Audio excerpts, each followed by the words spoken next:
Assalamualaikum warahmatullahi wabarakatuh. Perkenalkan, nama saya Indah Yunitasari, mahasiswa dari Universitas Pancasakti Bekasi dari Prodi Akuntansi dengan NIM 902350057. Di sini saya akan menyelesaikan tugas ulangan akhir semester dari matkul Etika Bisnis dengan dosen Bapak Muhtaufan Nugroho, SSI MM. Dengan daftar isi sebagai berikut. 1. Pasar persaingan sempurna. 1.1 Pasar bebas. 2. Pasar persaingan tidak sempurna. 2.1 Monopoli. 2.2 Oligopoli. 2.3 Monopsoni. 2.4 Oligopsoni.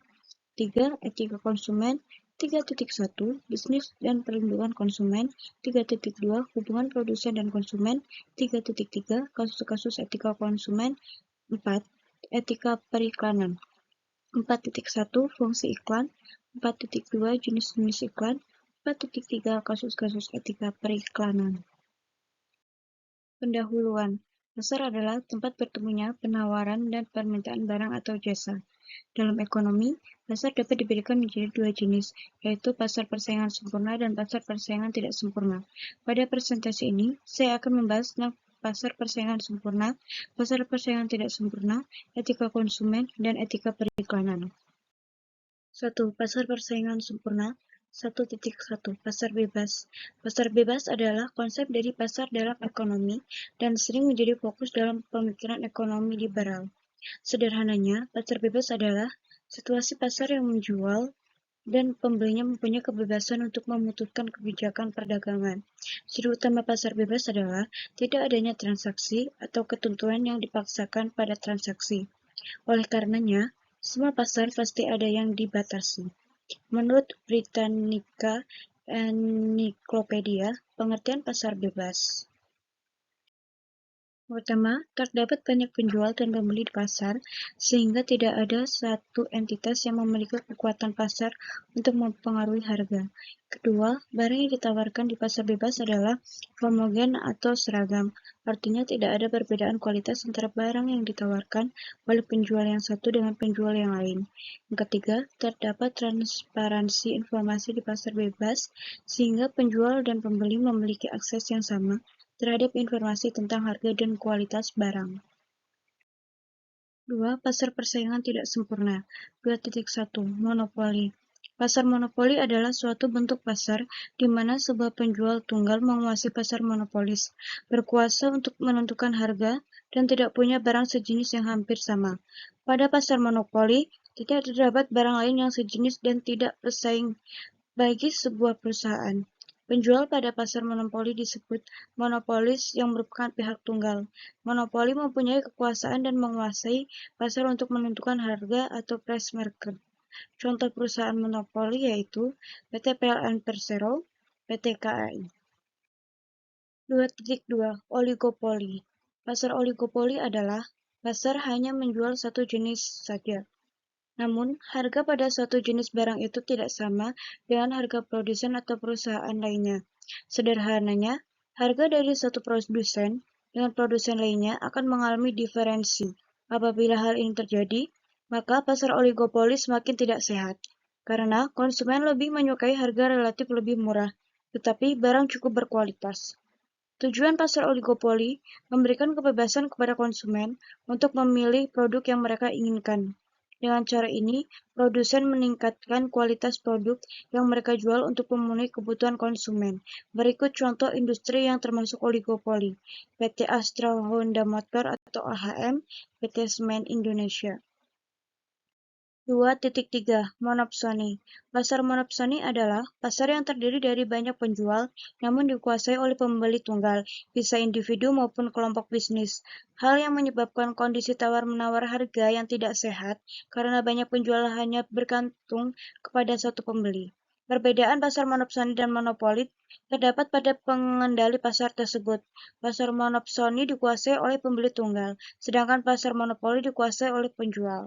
Contoh pasar monopsoni di Indonesia adalah pasar tenaga kerja di sektor perkebunan kelapa sawit. Perusahaan-perusahaan besar yang beroperasi di sektor ini seringkali menjadi satu-satunya pembeli utama atau dominan dalam membeli hasil panen kelapa sawit. dari petani atau pekerja di daerah tersebut. Banyak petani atau pekerja di daerah perkebunan kelapa sawit hanya memiliki akses terbatas ke pasar atau pembeli lain. Mereka tergantung pada perusahaan besar sebagai satu-satunya pembeli utama yang dapat membeli hasil panen mereka. 2.4 Oligopsoni.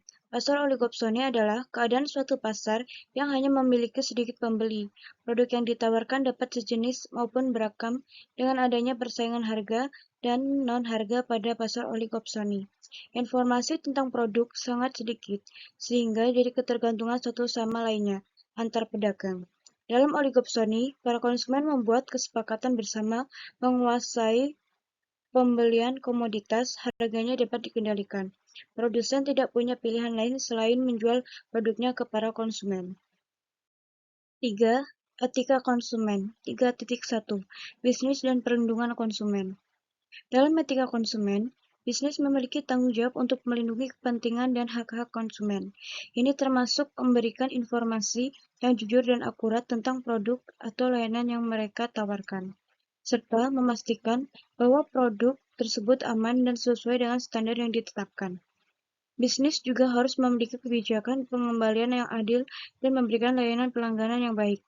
Bisnis dan perlindungan konsumen merupakan aspek penting dalam hubungan antara produsen dan konsumen. Ini melibatkan beberapa hal seperti kewajiban hukum, ada regulasi yang melindungi konsumen dari praktik bisnis yang merugikan, kualitas dan keamanan produk. Produsen bertanggung jawab memastikan produknya aman dan berkualitas. Informasi yang jujur. Konsumen memiliki hak untuk informasi yang jujur dan akurat tentang produk yang mereka beli. 3.2 Hubungan produsen dan konsumen. Dalam etika bisnis, interaksi antara produsen dan konsumen selalu dikatakan bahwa hak konsumen harus dihargai dan diperhatikan pada umumnya. Konsumen mempunyai hak kontraktual, artinya hak yang timbul dan dimiliki seseorang ketika ia memasuki suatu persetujuan atau kontrak dengan pihak lain. Maka, hak ini hanya terwujud dan mengingat orang-orang tertentu, yaitu orang-orang yang mengadakan persetujuan satu dengan yang lainnya. Hak ini bergantung dan diatur oleh aturan yang ada dalam masing-masing masyarakat. Contoh, produsen dan konsumen merupakan stakeholder yang paling penting dalam bisnis. Produsen dan konsumen harus diperlakukan dengan baik secara moral. Produsen dan konsumen agar tidak menjadi korban manipulasi produk oleh produsen. Produsen seharusnya memiliki hak-hak sebagai tanggung jawab konsumen, yaitu hak atas keamanan, hak atas informasi, hak untuk memilih, dan hak untuk didengarkan. Produsen sebaiknya memberitahukan hak dan kewajibannya. Konsumen bebas membeli atau tidak membeli. Produsen berkewajiban untuk tidak merugikan konsumen dalam pembelian produk. 3.3 Kasus-kasus etika konsumen.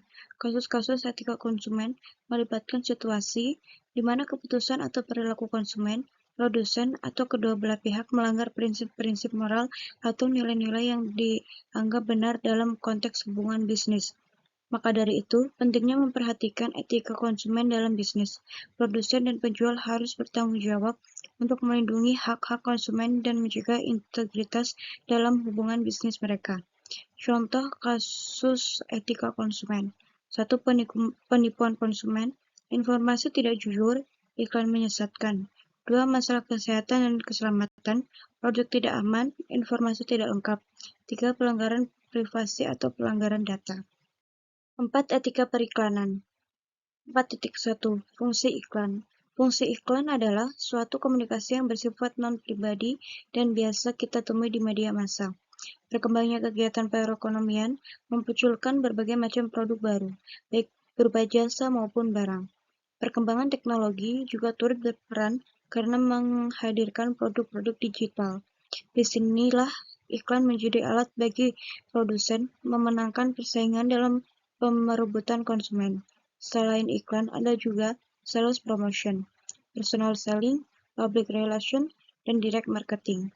Namun, hanya iklan yang mampu menjadi media promosi paling efektif untuk menyampaikan pesan kepada konsumen, meskipun iklan tidak langsung berefek pembelian.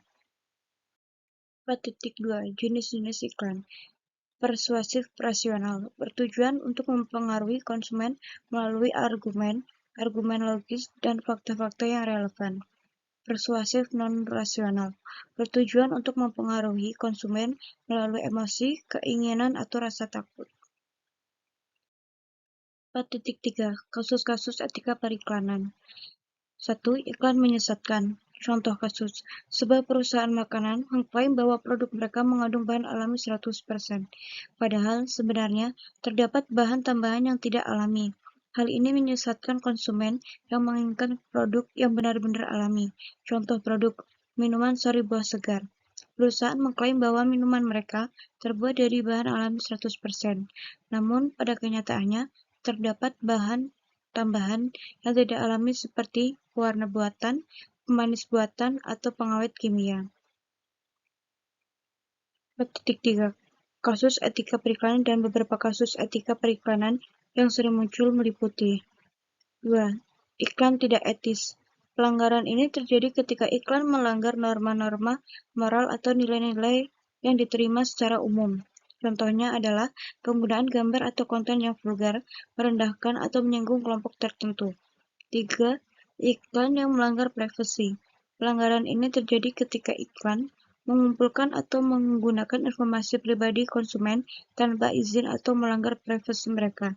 Contohnya adalah penggunaan data pribadi konsumen tanpa persetujuan untuk mengirimkan iklan yang tidak relevan atau mengganggu. Daftar pustaka 1. Haryono S. 2018 Ekonomi Mikro, Teori dan Aplikasi, Salemba 4. Buku yang menjelaskan prinsip-prinsip ekonomi mikro, termasuk pasar persaingan sempurna dan pasar bebas. 2. Nikmatul Fitria Mukaromah, Jurnal Kajian Ekonomi dan Perbankan, 2. 2020, IAIN Ponorogo, Pasar Persaingan Sempurna dan Tidak Sempurna dalam Persepsi Islam. 3. HTTPS Rizky lrs.lektur.ub.ac.id Files 2017-11 Teori Pasar PDF. 4. Materi pertemuan ke-10 Etika Konsumen dan Periklanan tentang hubungan produsen dan konsumen dan hak-hak konsumen. 5. Materi pertemuan ke-10 Etika Konsumen dan Periklanan tentang pengertian fungsi dan jenis iklan. Sekian video presentasi dari saya, semoga dapat dipahami dengan baik. Ada kurang lebihnya mohon maaf. Wassalamualaikum warahmatullahi wabarakatuh.